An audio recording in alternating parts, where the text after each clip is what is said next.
Hi, everyone. This is Rob Barnett from Bloomberg Intelligence, and I'd like to welcome you to today's BI Energy Exchange, where we talk about our research and the latest developments in energy markets. Today, we are very fortunate to have our good friend Fernando Valle join us. He's based in the U.S. He's a recent father, and he knows a lot about oil and gas markets. So, we'll start out on the gas side of the equation because there's just so much happening there at the moment. TTF gas is still over 150 euros a megawatt hour. Let's translate that into dollars per MMBTU, roughly 45 compared with 7 and change for Henry Hub in the U.S.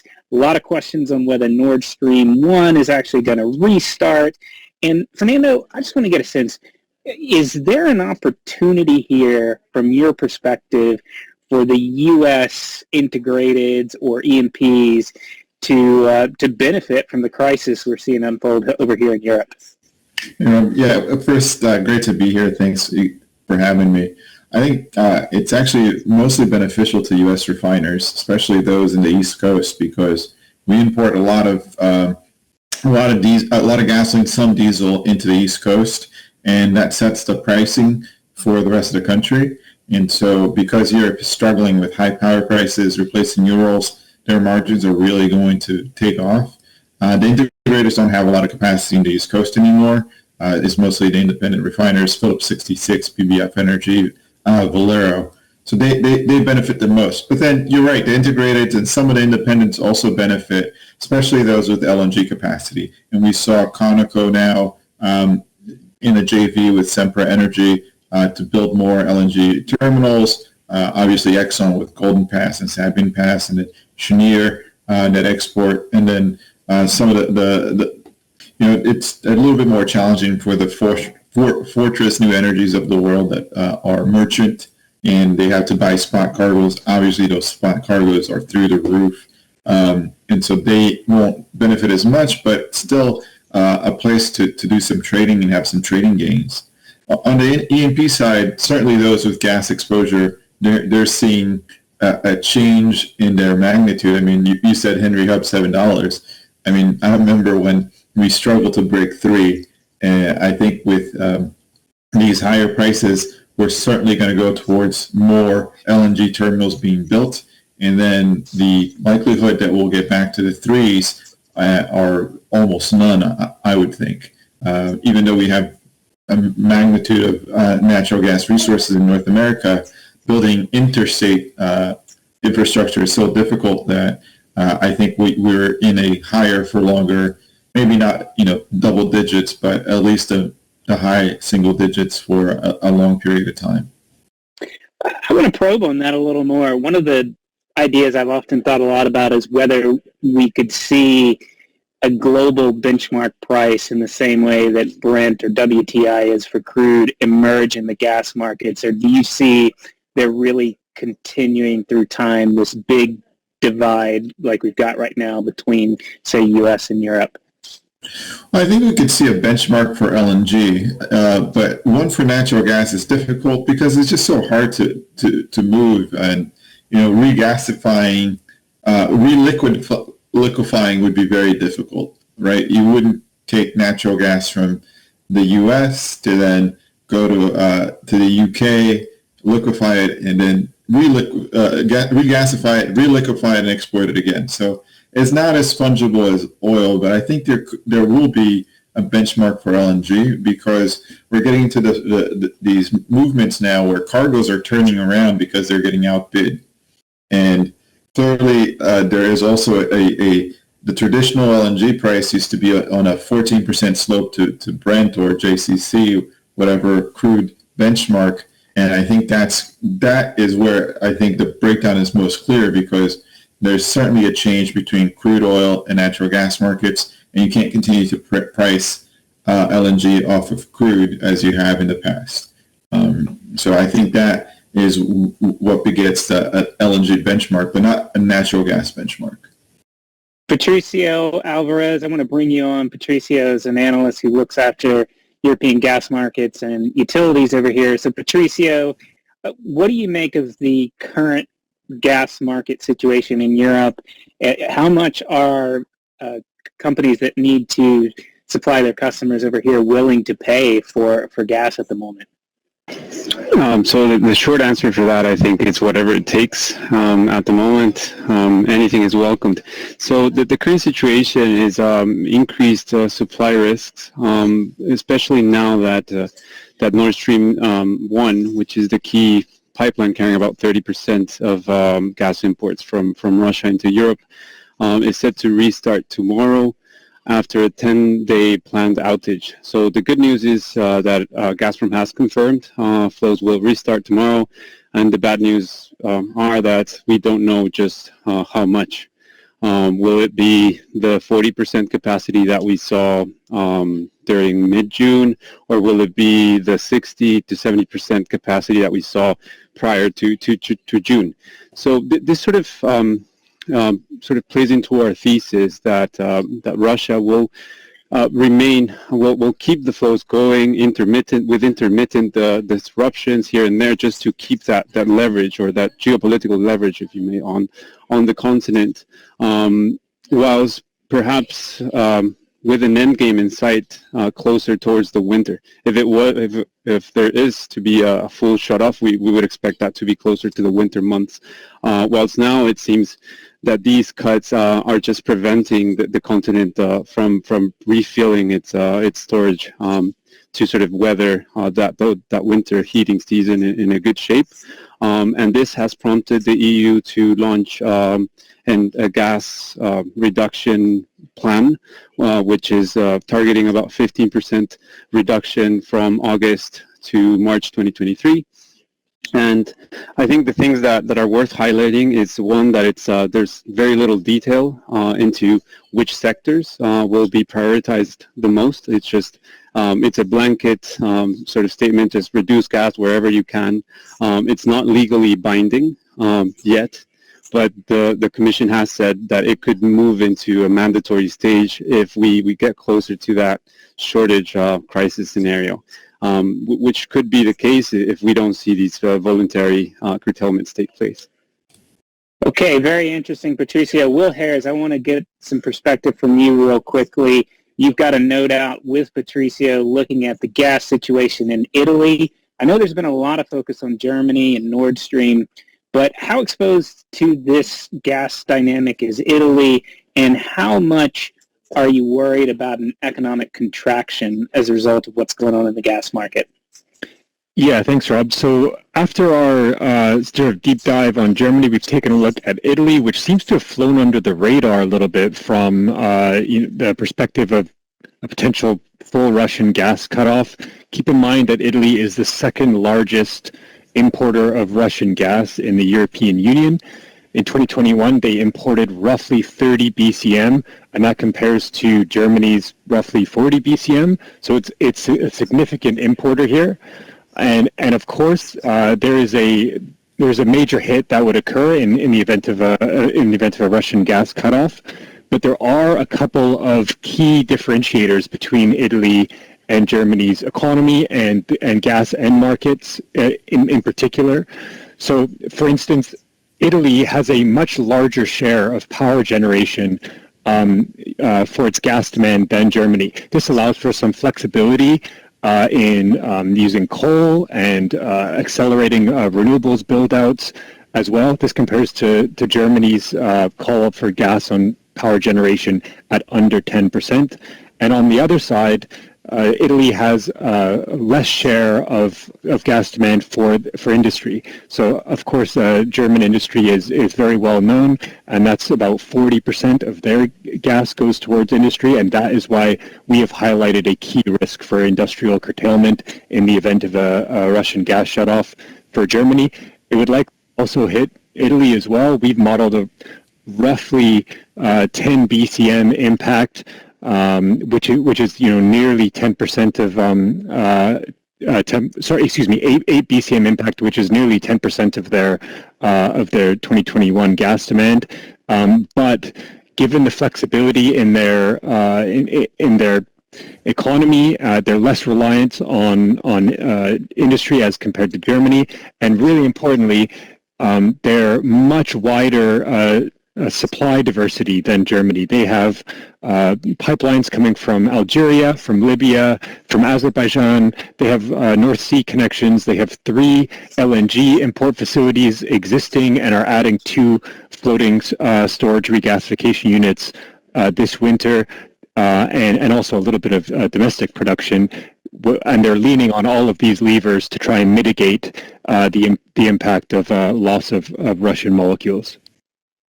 Okay, Fernando, I want to come back to you. A lot of focus there from Patricio and Will on a tough winter. How do you think that folds into the sort of general market dynamics? Which is going to be the bigger factor, the potential for a recession, or are we going to see more fuel oil, diesel, these kinds of things coming in for heating and things like that when you think about the oil market? So on net, how does this really tie into the dynamics on the liquid side of the equation? Yeah, that's the ultimate question, I think.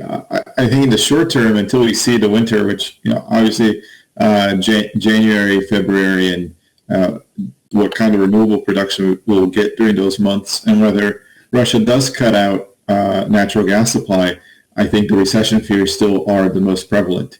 The issue, though, is that diesel, again, is the main source of potential replacement. If you take all of the Russian gas out of Europe, that's an additional 2.2 million barrels a day of demand to replace that. That can't all be met with diesel. The U.S., for example, only exports about 1.1. If you go net to the East Coast, around 900,000 barrels a day. So we don't have enough to export. Inventories are at 10-year lows already, so that it's already a very dire situation. So you'd have to get fuel oil, as Will said, natural gas from other sources. You'd have to get coal even into Europe in order to mitigate that supply. And I think that in itself would lead to an even broader widening of diesel margins. We're already over $50 a barrel for diesel, and then ultimately that sparks even more recession fears, right?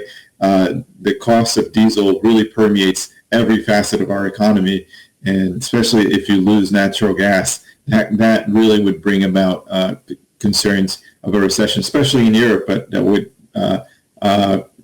be contagious to a lot of other parts of the world. What do you make of the idea that oil could be resilient during a recession? Because one thing we've talked about on this call a few times is just this idea that, well, look, in a typical recession, maybe global oil demand takes a 1% hit, maybe even a 2% hit. But if you look at sort of the disruption potential on the supply side, that may not be enough to really balance things. So do you see kind of a bullish outlook even under a recession as you look into 2H and into next year? Yeah, I totally agree. I think if we have what I've called a 2008 scenario where, because correlations approach 1 in any sort of market sell-off, you have oil falling, I don't think it'll be long-lived. As you mentioned, the supply issues are widespread. We haven't really invested in exploration since 2015. I mean, exploratory budgets across the world have gone to almost zero. And then you'll look at a more challenging regulatory environment in the North Sea, in Canada, and I think the biggest curveball is U.S. shale.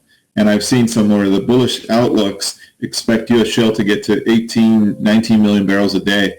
And I think that's just not going to happen. We've drilled through a lot of the high-quality acreage, especially in the secondary basins like the Bakken and Eagle Ford. The Permian can grow, but there are a lot of bottlenecks. And I think even there, if you take the early side of the Midland, we also went through a lot of high-quality inventory. And then you have all the other bottlenecks that everyone else is experiencing, from the tubular goods to sand to labor. It's hard to hire a field hand in the oil patch today, even though the salaries are pretty nice. It's hard to hire. So I really think we might get back to the 13.3 million barrel top sometime around end of 2024, maybe early 2025. But 18, I think, is completely out of the question. Now, President Joe Biden's giving a speech today sometime focused on the issue of climate change, and there's some expectation about some potential executive action there. What do you make of what the administration has been doing on the liquid side of the equation? I know that President Biden was just in Saudi Arabia. There was some discussion around increased output from OPEC and Saudi Arabia in generally, but are they doing enough on the domestic supply side to help get the market into better equilibrium? I think the short answer is no. I think one of the things that would help balance would be waiving the Jones Act so we can get some of those exports from the Gulf Coast to the East Coast.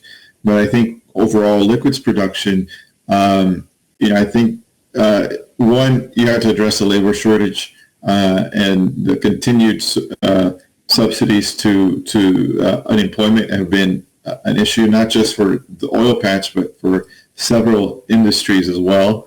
I think the administration, to be perfectly blunt, speaks out of both sides of their mouth. They want more oil production right now, but they say, but we don't want it 5 years from now. And these are investments that take at least the 5 years, if not 10 to 15 years to pay back.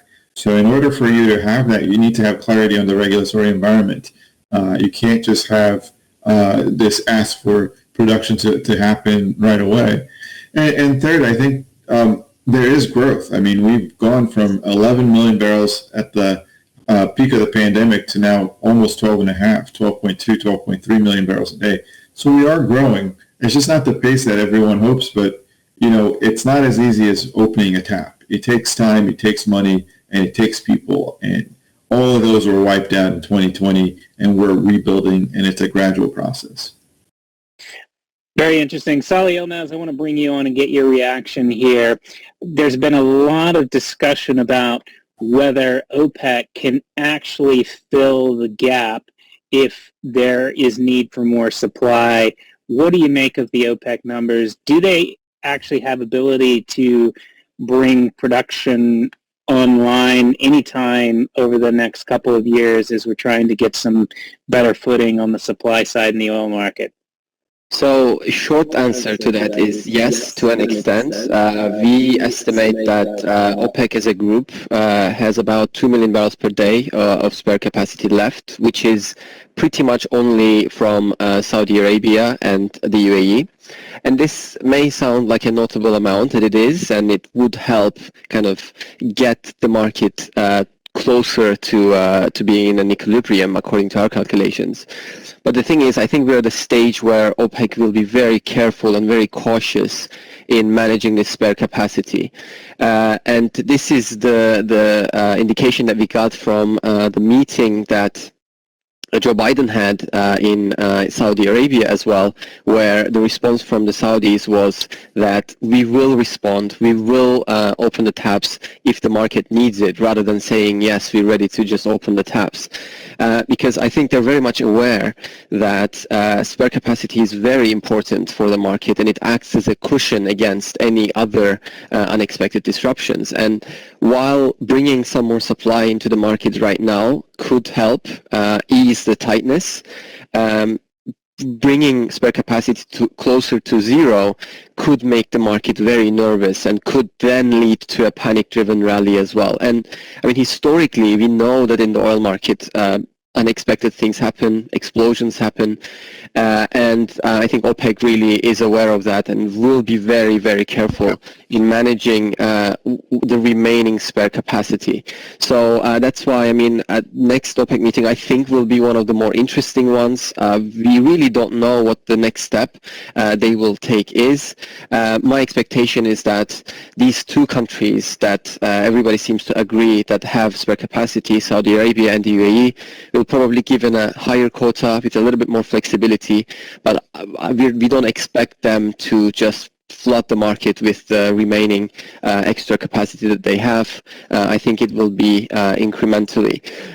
And one other quick thing as well is technically there is this spare capacity, but for these two countries to increase their supply levels to their capacity, to their kind of maximum capacity, These are numbers we didn't really see them produce at for prolonged periods of time. So we really don't know if they can get to these numbers and actually keep producing at those levels for a long time. So yeah, we expect them to increase output very incrementally, and I think the peak level might just be lower than the estimated levels.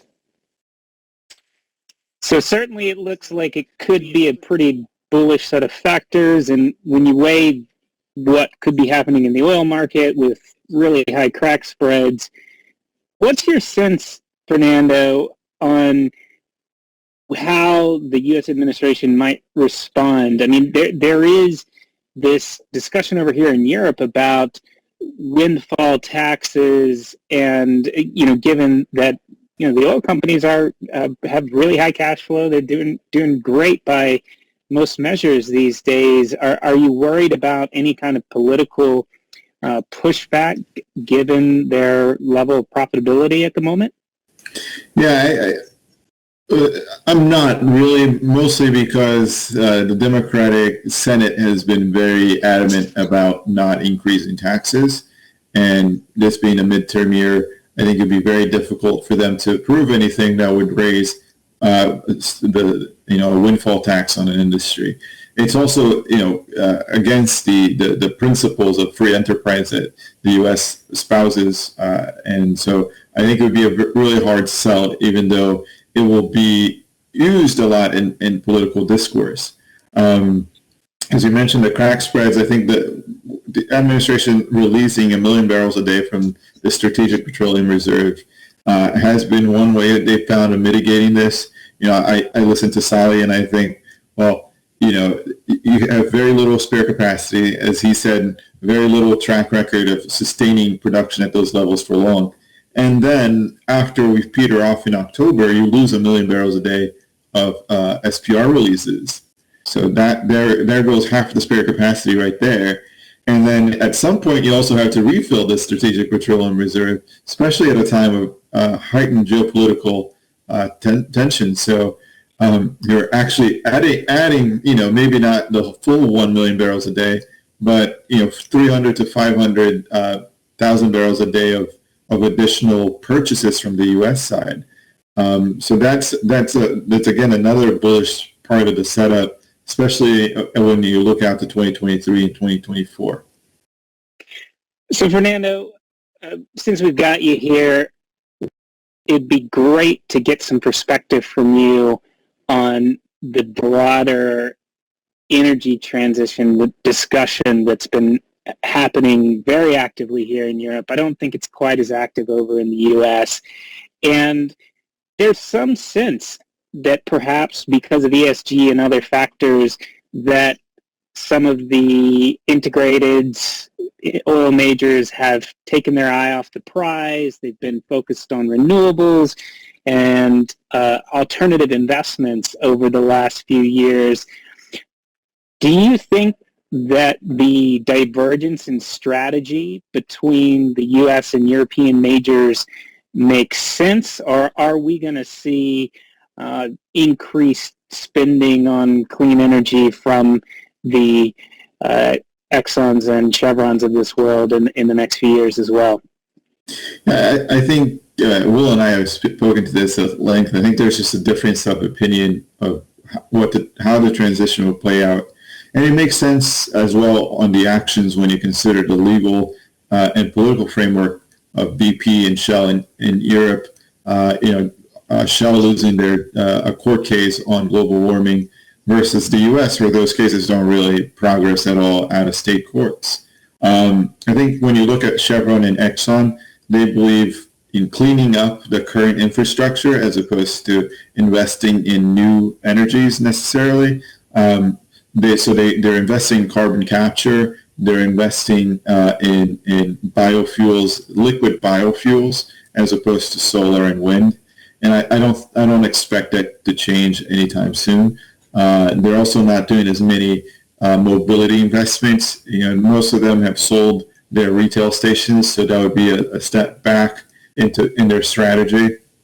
And, I think carbon capture has made some good progress as well. And it does have the benefit of reducing your overall spending ancillary infrastructure, right? If you think about EVs, for example, we clearly need to reinforce the grid in Europe and the US to handle that extra load.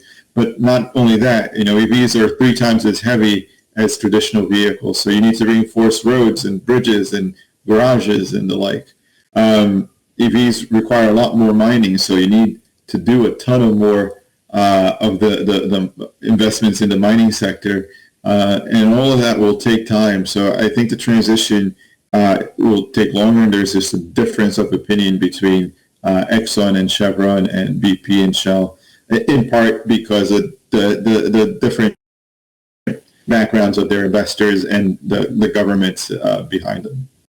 Will Hares, I want to come to you just real quickly on that idea.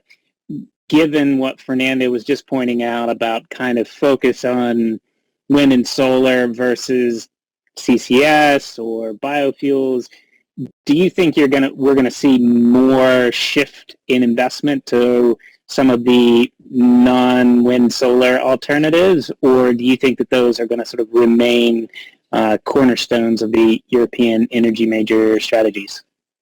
Yeah, so I agree with everything Fernando just said. I'd just add maybe a couple other points here, in that the European transition strategies have been pretty aggressive and pretty rapidly unfolding, that is, particularly in the last few years.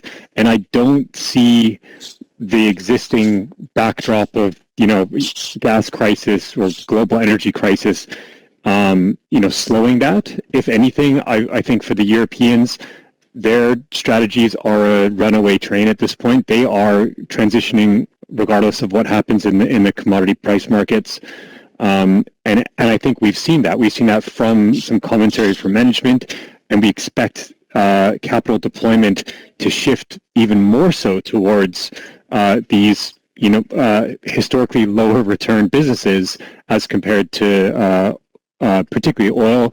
And we're already seeing that. We've seen this free cash boom that's been playing out in the first quarter. We're seeing that in the second quarter, or we will in the next week or so. And it's just being shown in increasing buybacks. It's being shown in recovering dividend policies, but also more green and transition M&A.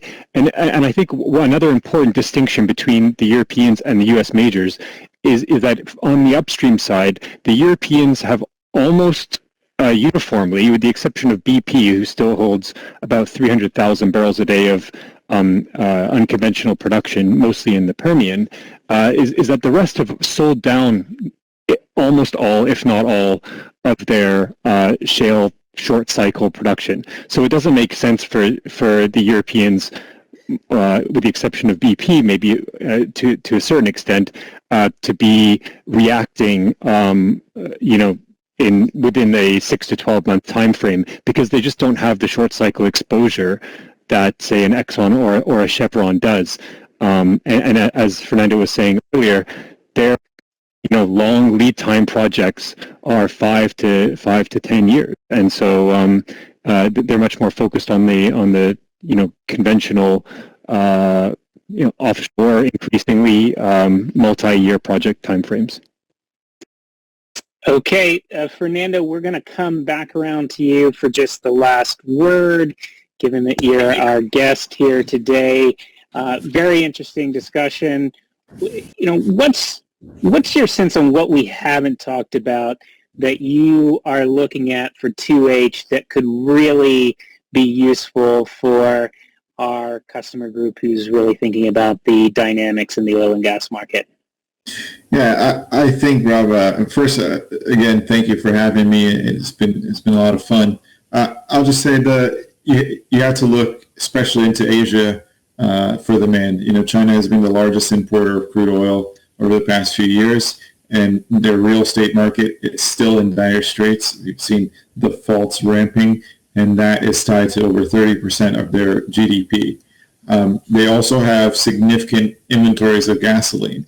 So China will still be the overarching factor in oil demand over the next 6 months, even with the Fed playing out. And lastly, I'll just say, again, the gasoline side of the equation, a lot more supply than diesel. And so we could see a scenario where gasoline crack spreads are very low relative to diesel. And in fact, we believe we will see that over the next 6 months. We're putting some more stuff out on our refining outlook. We started this week, and we'll be probably wrapping up at the end of the week. And so feel free to reach out to us with any questions or comments on that. Okay, thank you so much, everyone. It's been a fun conversation. We're all green dots on the terminal right now, so shoot us an IB if you've got any follow-up questions that we didn't get a chance to address here today. I want to thank you for your time, and I look forward to speaking to you again in the near future. Take care, everyone.